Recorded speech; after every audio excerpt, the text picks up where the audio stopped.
পারছি না রত্না, আমার গায়ের জোর নেই। আমি কিচ্ছু শুনতে চাই না, তুমি জোরে ঠেলবে ব্যাস। জোরে।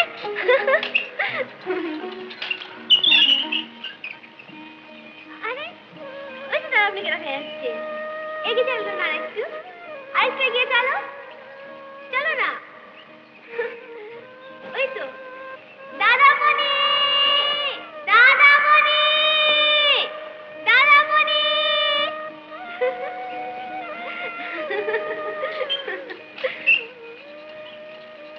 জানেন অমিতা, দিনটা খুব স্ট্রেন হচ্ছে।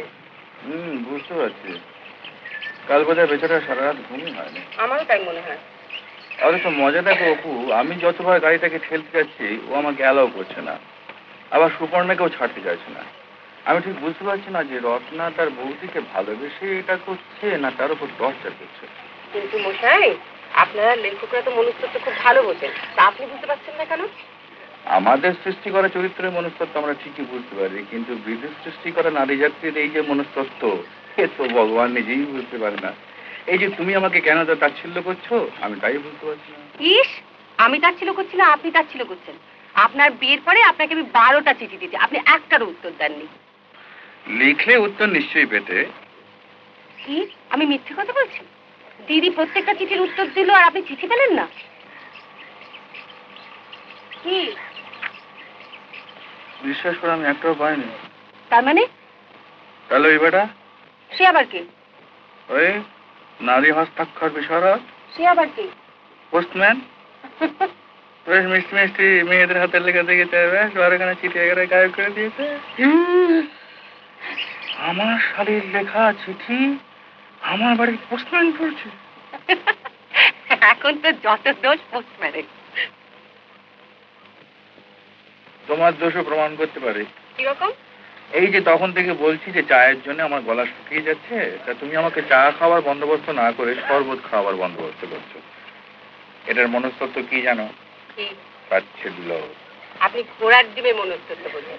এই শরবতটা মোটেই আপনার জন্য করা হচ্ছে না, এটা করা হচ্ছে দিদির জন্য। ও বেচারা বোধ হয় চেয়ার ঠেলতে ঠেলতে ওর গলা শুকিয়ে গেছে। জাগিয়ে দিয়ে আসছি।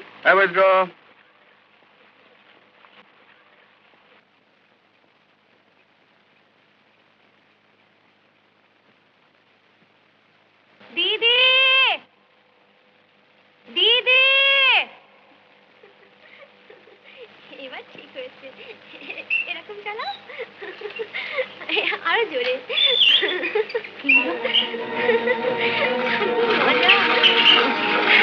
বৌদি, আমি পড়ে যাচ্ছি রে বৌদি, আমি পড়ে যাচ্ছি। দাদামণি, আমার বাঁচাও, দিদি।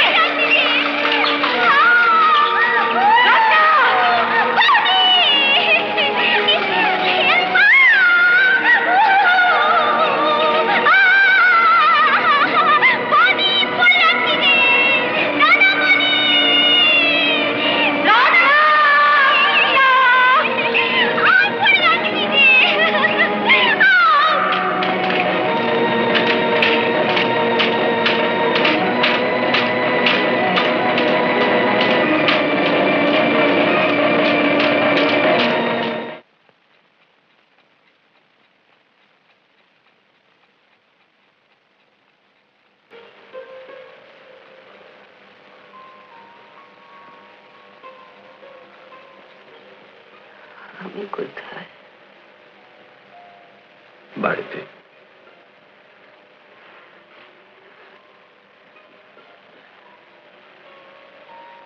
রত্না,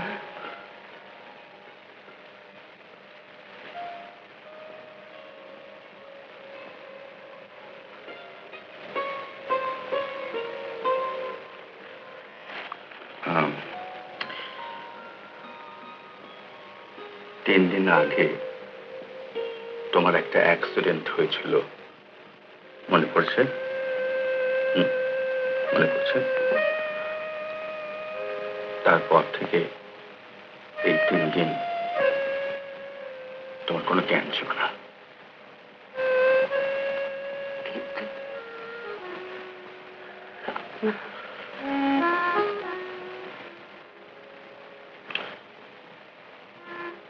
রত্না, ওই দুর্ঘটনায় ওই অ্যাক্সিডেন্টে কি হয়েছে? রত্না মারা গেছে।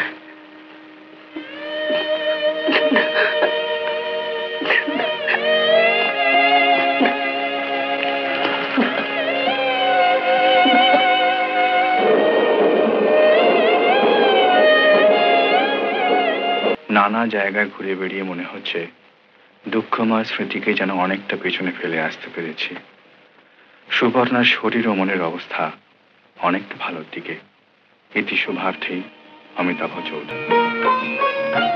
ভগ্নী প্রতিমাসু অপর্ণা। জীবনের তাগিদ অনেক বেশি। মৃত্যু ও শোককে জয় করার সাধনায় মনুষ্যত্বের সাধনা।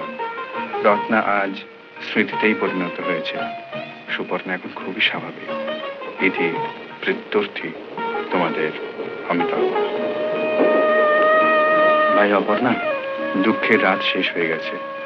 সামনে নতুন সূর্যোদয়ের দিন। আমাদের ফেরার সময় এগিয়ে আসছে, কিন্তু যেতে ইচ্ছে করছে না। তোমার দিদিকে খুব বেশি ভালোবেসে ফেলেছে। একা একা চলে এসেছো? আমি তো ভেবেই না। আমিও ভাবছিলাম সত্যি তোমাকে বড্ড বেশি আটকে রেখেছি। কে বললে? না মানে তোমার অফিসের ট্রাঙ্ক কল, টেলিফোন, এই কটা মাস ধরে। তোমার অসুখ ছিল সুপর্ণা? এখন তো আর নেই। এখন কেবল নিজের সুখের জন্য আটকে রাখ। মানে আবার নতুন করে হানিমুন বলছো? মানে আমি তো সেইভাবে অপর্ণাকে একটা চিঠি দিয়েছিলাম, তা সেও নিশ্চয়ই সেইভাবে তোমাকে একটা চিঠি দিয়েছে। পড়ে দেখো।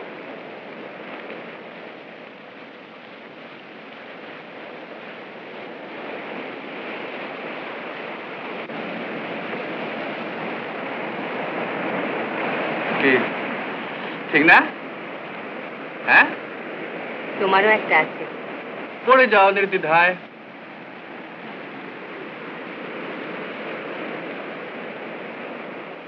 উমাশাই জামাইবাবু, হানিমুনটা থামিয়ে এবার একবার ফিরে এসে যুগলে দেখা দিন, নইলে আপনাদের চেহারাটাই যে ভুলে যাব।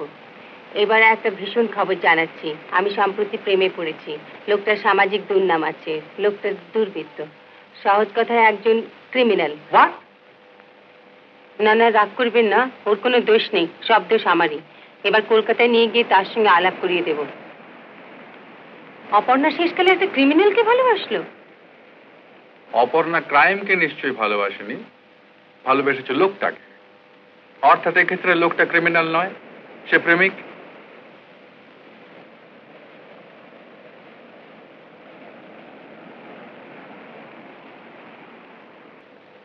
আরে সীতেশ বাবু, কি আশ্চর্য! হ্যাঁ, শেষ পর্যন্ত সুপর্ণা দেব রায়কে এখানে দেখবো তো আমি আশাই করতে পারিনি।